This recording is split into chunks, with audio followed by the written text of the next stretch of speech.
Meu pai murmurou, alto bastante para todos à mesa ouvirem, ela não é uma neta de verdade. Minha filha abaixou o prato. Todo mundo continuou comendo. Meu marido deu um gole lento na bebida, bateu de leve no copo e disse algumas palavras. A sala ficou completamente em silêncio. Naquela noite, a vida dos meus pais começou a mudar de forma irreversível. Meu nome é Amanda. Tenho 33 anos. E, se aprendi alguma coisa neste último ano, foi que às vezes as pessoas que deveriam te amar mais são justamente as mais dispostas a machucar o seu filho. Lily não é minha filha biológica. Ela é filha do meu marido, Derek, de um relacionamento anterior. A mãe dela foi embora quando ela mal tinha 2 anos, e eu conheci o Derek quando Lily tinha 3. Ela não me chama de mãe não porque eu não queira, mas porque ela ainda não decidiu. Eu não forço. Só sei que, quando ela adormece no meu peito depois de um pesadelo ou me pede para trançar o cabelo como as meninas da pré-escola, eu me sinto mais mãe do que em qualquer outro momento da minha vida. Mas nada disso importa para os meus pais. O dia de ação de graças sempre foi um espetáculo na casa deles. Mesa perfeita, comida perfeita, aquele tipo de feriado que parece cena de filme antigo, onde ninguém tem problemas de verdade. Todos fomos convidados, claro. Eu, Derek e Lily. Mas, desde o momento em que entramos, eu senti aquela tensão que eles nem faziam mais questão de esconder. Meu pai abriu a porta, viu Lily segurando a mão do Derek e mal saiu do caminho. Apenas assentiu, deu um sorriso duro, como se estivesse abrindo a porta para um vendedor. Lá dentro, minha mãe já estava na metade de uma garrafa de vinho, com a marca do batom na taça e usando pérolas como se estivesse fazendo teste para um papel que não existia. Ainda não acredito que você se casou com um homem que já tem filho, disse ela, servindo mais vinho sem nem levantar os olhos. Como se fosse uma piada. Como se não fosse algo que ela já tivesse dito dezenas de vezes. Eu fiquei quieta. Como sempre. Fiquei pensando que, se eu apenas provasse que a Lily era doce o bastante, inteligente o bastante, comportado o bastante, eles acabariam enxergando. Mas eles não queriam enxergar. O jantar estava tenso, como todo ano. Ainda assim, Lily se comportava perfeitamente, sentada ao meu lado, com o guardanapo de pano dobrado no colo, sussurrando obrigada quando Derek lhe passava o purê de batatas. E então, logo depois de começarmos a comer, meu pai fez aquilo. Pegou o copo de vinho, olhou direto para o Derek e murmurou, ela não é uma neta de verdade, alto o suficiente para todos ouvirem. Lily ouviu. Ela não perguntou o que aquilo significava. Apenas parou de mastigar, abaixou o garfo no prato e ficou imóvel. Ninguém disse nada. Nem meu irmão, nem a esposa dele, nem mesmo minha mãe. Todos continuaram comendo, como se aquilo fosse aceitável. Derek pegou o copo, deu um gole demorado, depois bateu de leve na borda e falou com a maior calma do mundo, pelo menos agora todos nós sabemos quem é a menor pessoa nesta mesa de verdade. O silêncio que se seguiu não foi constrangedor. Foi definitivo. Foi cirúrgico, como se uma linha tivesse sido cortada no meio da mesa, sem chance de voltar atrás. Fomos embora mais cedo. Sem desculpas, sem sorrisos falsos. Prendi Lily na cadeirinha do carro. Ela ficou olhando pela janela o caminho inteiro até em casa. Não disse uma palavra. Dererick esperou até entrarmos na garagem. Chega de tentar. Foi tudo o que ele disse. Mas eu sabia exatamente o que aquilo significava. Não era só sobre os jantares. Significava o dinheiro, os favores, o apoio silencioso que vínhamos dando aos meus pais por trás dos panos. Eles ainda não sabiam, mas naquela noite a vida deles começou a mudar, porque em pouco tempo meu pai estaria parado numa fila de caixa, com o carrinho cheio de compras e sem nenhuma forma de pagar. Depois do dia de ação de graças, as coisas não explodiram. Elas se desfizeram aos poucos. Meus pais não perceberam nada de imediato. Estavam acostumados demais a tudo dar certo para eles. Acostumados demais ao Dererick resolvendo as coisas em silêncio. Nunca fizemos alarde sobre a ajuda que dávamos. Cobrir taxas de cheque especial, colocar as contas de luz e água em dia, trocar a lava-louças quando quebrou. Dererick sempre fazia tudo discretamente. Ele não fazia por eles. Fazia para que eu não tivesse que aguentar mais uma chantagem emocional da minha mãe ou ouvir meu pai reclamar que o mundo inteiro estava contra ele. Mas depois do que aconteceu no dia de ação de graças, Dererick disse que tinha acabado. E eu sabia que ele falava sério. A primeira coisa que ele fez foi cancelar o cartão compartilhado que eles usavam para emergências. Esse cartão já tinha pago de tudo, desde freios novos para o carro deles até contas do veterinário do cachorro da minha mãe. Nunca deveria ter sido algo permanente, mas já fazia 2 anos. Eles nunca nos devolveram um centavo, nem sequer ofereceram. Ele também interrompeu as transferências silenciosas para a conta corrente deles. Eu nem sabia que elas existiam. Ele tinha criado um esquema para enviar algumas centenas de reais todo mês, só para aliviar as despesas deles. Quando descobri, senti 2 coisas ao mesmo tempo, gratidão e uma vergonha profunda por ter deixado aquilo continuar por tanto tempo. Perguntei se não deveríamos avisá-los. Dar um prazo. Ele disse que eles já tinham tido tempo mais do que suficiente. Eu não discordei. 3 semanas depois, começou. Minha mãe me ligou da farmácia. O tom dela era seco, de quem tenta manter a educação em público enquanto ferve por dentro. Disse que o cartão tinha sido recusado. Perguntou se o Dererick tinha mudado alguma coisa. Em seguida, simplesmente assumiu que sim e me pediu para mandar ele consertar isso. Eu disse que o cartão não estava mais ativo, que não estávamos mais pagando nada. Ela ficou em silêncio por um instante. Depois disse: "Não acredito que você deixou um homem se colocar entre você e seus próprios pais." E desligou. No dia seguinte, recebi um e-mail do meu pai. Ele escreveu em tópicos, como se estivesse fazendo uma apresentação. Você escolheu o filho de outra pessoa em vez da sua própria família. Você está deixando seu marido te isolar. Nós te apoiamos a vida inteira, e é assim que você nos retribui. Sangue é mais espesso que água. E, logo embaixo, aquela frase: "Quando esse homem te abandonar e ele vai, não venha correndo atrás de nós." Eu li 2 vezes. Depois apaguei. Dererick não disse nada até eu contar sobre o e-mail. Então ele me olhou e falou algo que ficou comigo: "Eles não estão com raiva porque paramos de ajudar. Estão com raiva porque achavam que nunca pararíamos." E então as coisas pioraram para eles. Uma noite, meu irmão ligou do nada. Quase nunca conversamos fora aniversários ou feriados, mas ele parecia tenso. Disse que a situação do nosso pai e da nossa mãe tinha saído do controle. A segunda hipoteca estava atrasada havia 3 meses. Tentaram refinanciar, mas, com o crédito deles, nenhum banco quis chegar perto. Estavam pedindo dinheiro a ele. Ele disse que não. Disse que eles precisavam parar de viver como se sempre tivessem um plano B.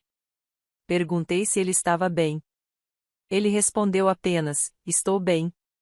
Não sou idiota a ponto de continuar me queimando para que eles fiquem aquecidos." Na mesma semana, minha mãe mandou uma mensagem. Não ligou, não mandou e-mail.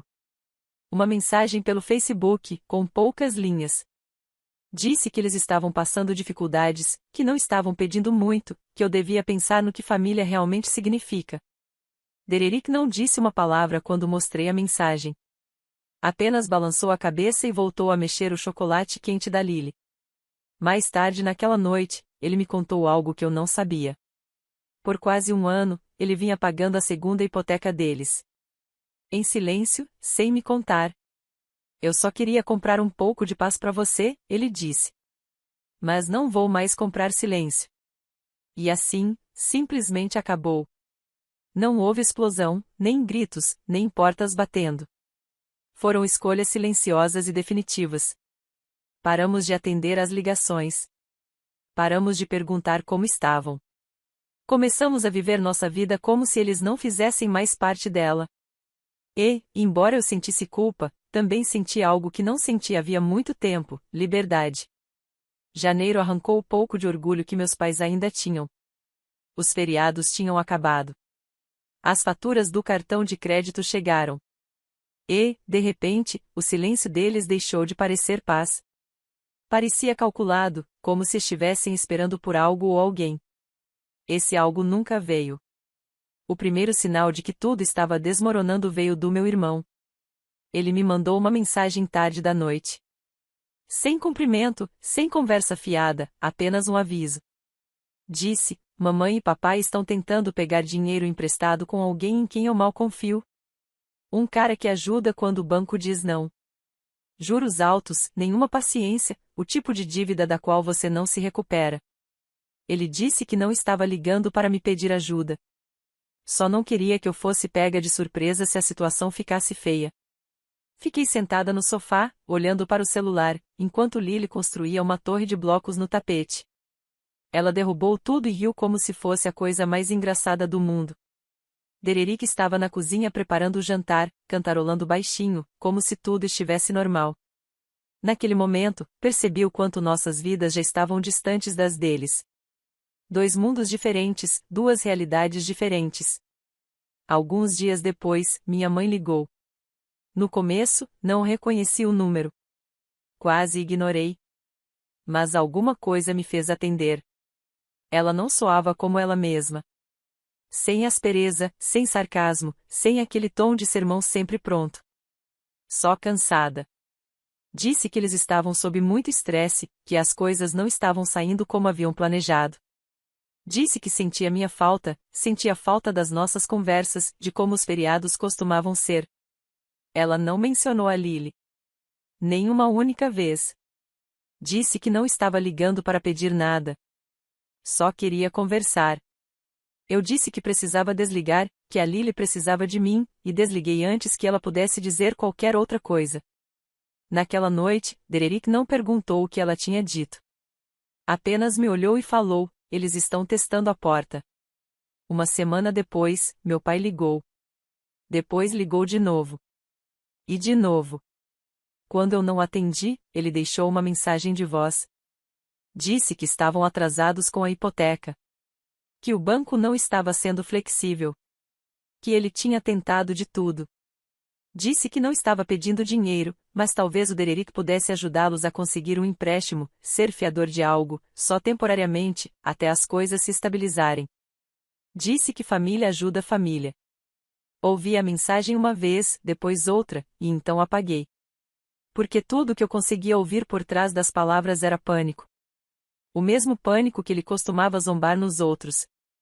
O mesmo tipo de pânico que ele dizia que eu mereceria se um dia fizesse as escolhas erradas. Então eles apareceram. Cheguei em casa depois de buscar a Lily na pré-escola e encontrei um envelope preso na porta. Sem selo, sem endereço de remetente, apenas a letra da minha mãe. A carta era longa.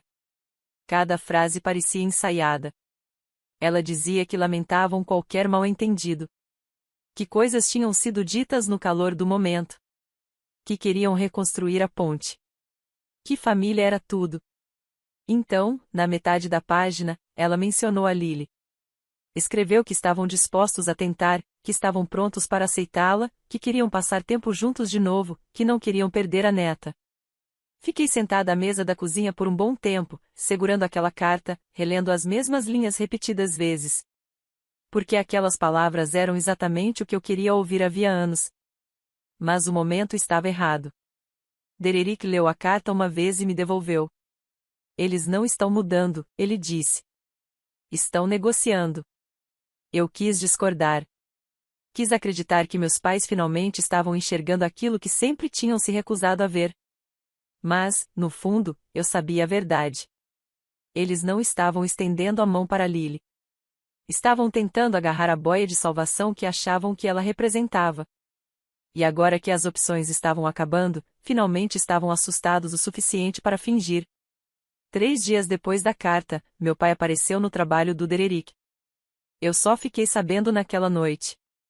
Dererick chegou em casa, largou a bolsa perto da porta como sempre fazia e foi direto à geladeira. Encheu um copo de água e disse, com a maior naturalidade: seu pai passou lá hoje. Eu congelei. Dererick trabalhava em um pequeno escritório de design comercial. O escritório dele não era aberto ao público. Ele precisou ser anunciado na portaria, o que significava que meu pai pediu para falar com ele pelo nome, foi autorizado a entrar e ainda ficou esperando. Disse que só queria conversar. Dererick continuou me contando. Disse que ele estava preocupado comigo. Que eu não andava agindo como eu mesma ultimamente. Eu encarei o Dererick, sem entender. O quê? Ele disse que meu pai afirmou que eu estava isolada, que eu tinha mudado desde que nos casamos. Depois perguntou se Dererick achava que terapia poderia me ajudar a me reconectar com a minha família. Senti algo dentro do meu peito ficar gelado. Ele tentou pintar a situação como se eu fosse instável. Dererick apenas assentiu uma vez. Eu estava tremendo não de raiva, mas de incredulidade. Passei anos defendendo meus pais, justificando a frieza deles, me convencendo de que eles só não sabiam demonstrar amor. E agora estavam tentando plantar dúvidas sobre mim justamente na única pessoa que nunca me questionou. Mas essa não foi a pior parte. Dererick me entregou o celular dele e abriu o e-mail. Havia uma mensagem nova de um contato sem nome, apenas um endereço que eu não reconhecia. Em anexo, um PDF. Abri. Extratos bancários. Meus pais tinham enviado para o Dererick registros completos da situação financeira deles, dívidas, avisos de atraso, contas bloqueadas, até a notificação de execução da hipoteca. E, no final, uma mensagem: não estamos pedindo esmola, só ajuda. Por favor, não deixe que ela tome uma decisão que prejudique todo mundo. Eu não conseguia respirar. Eles tinham passado por cima de mim. Tentaram pressionar meu marido. Tentaram me pintar como instável. E ainda tiveram a audácia de se colocar como vítimas. Eu não chorei. Nem fiquei com raiva. Apenas me levantei, fui até o armário do corredor e puxei a caixa onde guardo tudo dos primeiros anos da Lily. A manta com que ela veio para casa, a foto dos três no zoológico quando ela me chamou de Amanda pela primeira vez, os desenhos antigos da pré-escola. Sentei no chão com aquelas coisas e me lembrei do que família realmente significa. No dia seguinte, escrevi um e-mail para eles. Disse que não ajudaríamos financeiramente, que eles não estavam mais autorizados a entrar em contato com o Dererick, e que qualquer tentativa futura de manipulação resultaria em uma notificação formal para cessar e desistir. Finalizei com uma única frase: vocês fizeram a escolha de vocês naquela mesa de jantar. Eles não responderam. Mas, uma semana depois, minha mãe mandou uma foto. Era ela e meu pai em frente a uma igreja, de mãos dadas. Disse que tinham começado terapia de casal, que estavam tentando, que queriam se tornar pessoas melhores. A mensagem era curta: estamos fazendo o trabalho. Esperamos que um dia possamos ser uma família de novo. Eu não respondi. Não conseguia saber se era sincero ou apenas uma nova tática, uma nova forma de pressão. E eu sabia que, se respondesse rápido demais, nunca saberia a diferença. Não conseguia parar de olhar para a foto. Meus pais, diante de uma pequena igreja de tijolos, de mãos dadas, como personagens no arco de redenção de outra pessoa. A legenda: começamos a terapia. Estamos tentando. Por favor, não desistam de nós. Parecia cuidadosamente calculada, como se soubessem exatamente o que dizer para me abalar. E abalou. Eu não respondi. Mas continuei voltando àquela imagem, de novo e de novo. Tarde da noite, na fila do mercado, sentada no carro antes de buscar a Lily na pré-escola. Eu encarava o rosto dos meus pais naquela foto como se estivesse tentando decifrar um enigma. Eles estavam falando sério? Aquilo era uma tentativa real de mudança ou apenas uma virada calculada agora que o dinheiro tinha acabado? Dererick percebeu. Esperou alguns dias e então disse: você anda diferente desde que eles mandaram aquela foto. Eu não neguei. Contei a verdade. Disse que não sabia como me sentir. Que talvez fosse real. Talvez não. Que eu ficava pensando em como me sentiria dali a 10 anos se a Lily perguntasse por que não conhecia os avós e eu não tivesse uma boa resposta. Ele não levantou a voz, não ficou bravo. Apenas se sentou ao meu lado e perguntou: você acha que eles mereceram outra chance? Eu não respondi, porque sinceramente não sabia. 2 dias depois, meus pais mandaram outra mensagem. Dessa vez era longa. Longa demais. Cheia de frases bem construídas, limpas, polidas, como se tivessem ensaiado diante do espelho ou copiado direto de algum artigo da internet sobre como pedir desculpas ao filho afastado. Eles escreveram sobre os erros que cometeram, sobre como a terapia estava forçando eles a encarar a forma como trataram as pessoas. Disseram que estavam tomando medidas reais, vendendo o segundo carro, conversando com um consultor financeiro, cortando os cartões de crédito. Minha mãe até mencionou que estava pensando em arrumar um trabalho de meio período. Falaram da Lily. Disseram que finalmente entenderam que ela era uma criança, que não merecia ser tratada como um problema. Que queriam recomeçar. Não por dinheiro, não por aparência, mas para reconstruir de verdade. Então veio a frase que mais me atingiu: agora sabemos que a víamos como um símbolo das suas escolhas, não como uma pessoa. Isso é culpa nossa, não dela. Eu li aquela frase de novo e de novo. Foi a primeira vez que eles reconheceram a raiz de tudo. Pela primeira vez, não chamaram a Lily de a filha do seu marido. Chamaram-na pelo nome. E eu desmoronei. Disse a Alderic que estava pensando em deixá-los encontrá-la uma vez. Algo supervisionado, talvez num parque, uma visita curta, sem pressão, só para ver. Ele ouviu em silêncio e então perguntou: "Você confia neles?" Eu disse que não sabia. Então ele me olhou firme e disse algo que me paralisou. "Amanda, eles não apenas disseram coisas horríveis. Eles tentaram te apagar, minar o seu lugar nesta casa. Foram pelas suas costas e vieram até mim como se você não fosse estável. Eles não só te machucaram. Tentaram te desfazer. Você pode até perdoar isso, se quiser. Mas a Lily não vai pagar o preço." Senti o calor subir no peito. Não por causa dele, mas por minha causa. Porque, no fundo, eu sabia que ele estava certo. Eu estava tão focada em saber se meus pais estavam tentando mudar que não tinha me perguntado se eles mereciam ter acesso a ela. A Lily não era recompensa pelo esforço deles. Ela era uma pessoa. Uma criança. Minha filha. Ficamos sentados em silêncio por um longo tempo. Então eu disse algo que ainda não tinha conseguido falar em voz alta. Eu quero acreditar que eles estão mudando. De verdade. Mas não consigo distinguir se é culpa ou apenas medo por terem perdido o controle. Ele assentiu. E então disse algo simples: "Então espere. Não responda. Não prometa nada. Apenas espere." E foi isso que eu fiz. Uma semana se passou. Depois outra. Nenhuma mensagem nova, nenhuma aparição inesperada, nada. Até que, um dia, voltei para casa depois de buscar a Lily e encontrei outro envelope na caixa do correio. Sem selo, sem endereço de remetente. Dentro havia uma foto de um pequeno apartamento. Caixas ainda fechadas. Móveis de segunda mão encostados na parede. O bilhete, escrito à mão, dizia: "Vendemos a casa. Estamos nos mudando. Sem expectativas. Só queríamos que você soubesse que estamos realmente recomeçando." Fiquei na cozinha segurando aquele bilhete, com o peso de anos caindo sobre mim. Não porque eu estivesse pronta para perdoá-los, mas porque, pela primeira vez, eles não tinham pedido nada. Deixei a foto e o bilhete sobre o balcão por 2 dias antes mesmo de comentar com alguém. Ficaram ali, entre os desenhos da Lily pela metade e a lista de compras inacabada. Eu passava, olhava, e seguia adiante. Não porque eu não me importasse, mas porque me importava demais. Eles disseram que estavam recomeçando. Sem expectativas, apenas avisando. E foi isso que tornou tudo diferente dessa vez. Pela primeira vez, não havia culpa na mensagem. Nem súplica, nem pressão. Era o silêncio mais calmo que eles já tinham oferecido. Mesmo assim, eu não conseguia parar de reviver tudo o que eles tinham feito.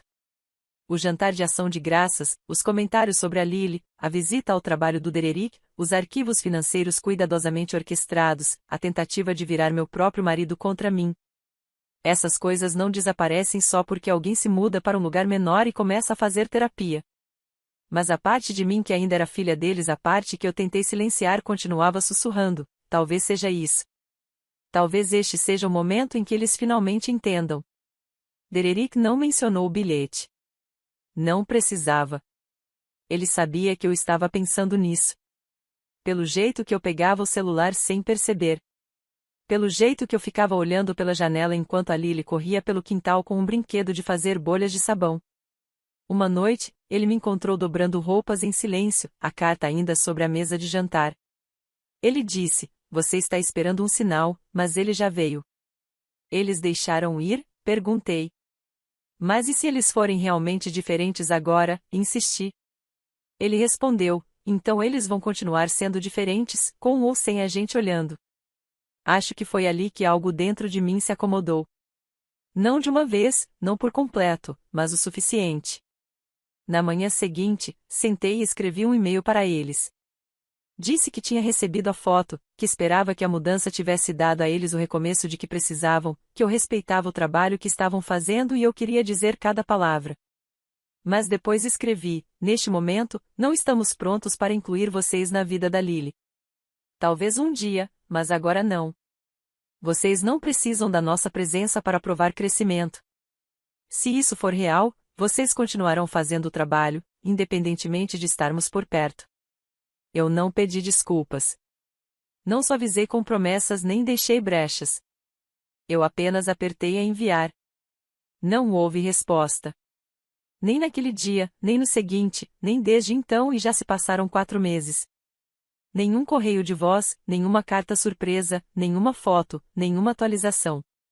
No começo, foi estranho, quase antinatural, como se um membro tivesse ficado dormente. Por tanto tempo, eles estiveram sempre presentes, nem que fosse como fonte de conflito, barulho ou culpa. Mas, aos poucos, o silêncio começou a parecer liberdade. Lily nunca pergunta por eles. Ela não se lembra do jantar de ação de graças. Não se lembra da expressão no meu rosto, nem de como Dererick cerrou o maxilar. Ela se lembra de fazer flocos de neve de papel com ele na manhã seguinte. Se lembra do ursinho que trouxemos do zoológico em dezembro. Se lembra das panquecas que fazemos todo domingo de manhã e de como o Dererick sempre prepara uma em forma de coração só para ela. Ela se lembra do que importa. Eu ainda penso nos meus pais. Não todos os dias, mas às vezes. Me pergunto se eles ainda vão à terapia. Se falam sobre nós. Se são pessoas diferentes agora, sentados em algum pequeno apartamento do outro lado da cidade, aprendendo a ser decentes tarde demais no jogo. Mas não me sinto mais responsável por eles. E não me sinto uma filha ruim por escolher a minha família que eu construí, não há que eu nasci dentro. Às vezes, a cura não se parece com reconciliação. Às vezes, se parece com escolher não entregar ao seu filho o mesmo peso que você carregou a vida inteira. E foi isso que eu fiz. É isso que continuarei fazendo. Atualização. 6 meses se passaram. O silêncio, na maior parte do tempo, era até tranquilo. Lily começou o jardim de infância, e todas as manhãs viraram um redemoinho de cereal, sapatos, mochilas esquecidas e abraços apressados. Dererick foi promovido, começou a chegar mais tarde em casa, mas de alguma forma parecia mais leve, como se cortar os laços com meus pais tivesse tirado um peso que ele nunca admitiu carregar. Quanto a mim, eu dormia melhor. Não sobressaltava quando o telefone tocava. Não sentia mais a necessidade de checar o e-mail como se estivesse esperando uma notícia ruim. O silêncio dos meus pais tinha se transformado em algo muito próximo da paz. Então, numa tarde do início da primavera, meu celular vibrou. Um número que eu não reconhecia. Correio de voz. Ignorei. Algumas horas depois, outra ligação. Mesmo número. Depois, uma mensagem: Oi, Amanda, aqui é a Susan, do grupo da igreja da sua mãe. Ela disse que talvez você estivesse disposta a se encontrar em algum momento. Sem pressão. Só achei que valia tentar. Fiquei encarando a mensagem, relendo 3 vezes. Grupo da igreja. Eu nem sabia que minha mãe estava frequentando uma igreja, muito menos fazendo amigos lá. Mas havia algo estranho naquilo. Casual demais. Amigável demais. Não respondi. No dia seguinte, chegou outra mensagem. Desta vez, de um número diferente. Oi, Amanda.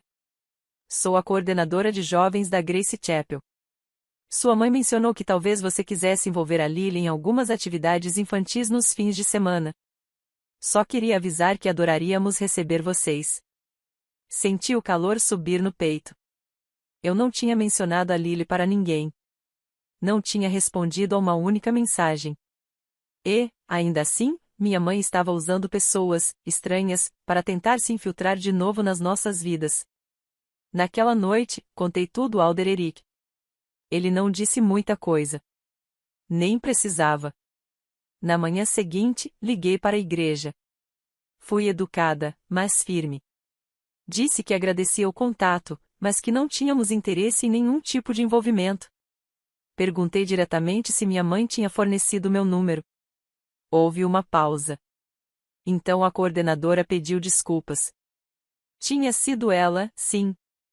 Disse, ela comentou que você estava aberta a se reconectar e só precisava de um pequeno incentivo. Desliguei e fiquei sentada no carro, em frente à escola da Lily, com as mãos apertando o volante como se fosse a única coisa me impedindo de desmoronar. Ela não tinha mudado. Não de verdade. Ainda estava passando por cima de mim, ainda assumindo que sabia o que era melhor. Ainda empurrando de forma suave, disfarçada, como se, ao embrulhar a manipulação em sorrisos e pessoas bem-intencionadas, eu não fosse reconhecer o que aquilo realmente era. Dererick ficou furioso quando contei. Ele quis ligar para ela, confrontá-la. Eu disse, não. Ainda não. Disse que escreveria mais um e-mail. Contei que sabia o que ela tinha feito. Que envolver outras pessoas, especialmente em um espaço religioso que nunca compartilhamos, foi uma quebra de limites. Que aquilo me mostrou exatamente o quanto o Duan Progresso dela era performático. E escrevi isso, eu pedi espaço. Você respondeu tentando controlar a narrativa por outro caminho. Isso não é crescimento. É estratégia. Acabou. Não haverá mais contato. Não por meio de pessoas. Não por meio de lugares. De forma alguma. Ela não respondeu. Mas desta vez, eu bloqueei o número dela. E o Dererick bloqueou também. Foi a última vez que o nome dela foi mencionado nesta casa. Eu costumava achar que perdão significava deixar as pessoas tentarem de novo. Hoje, sei que às vezes perdoar significa simplesmente ir embora e não olhar para trás quando chamam.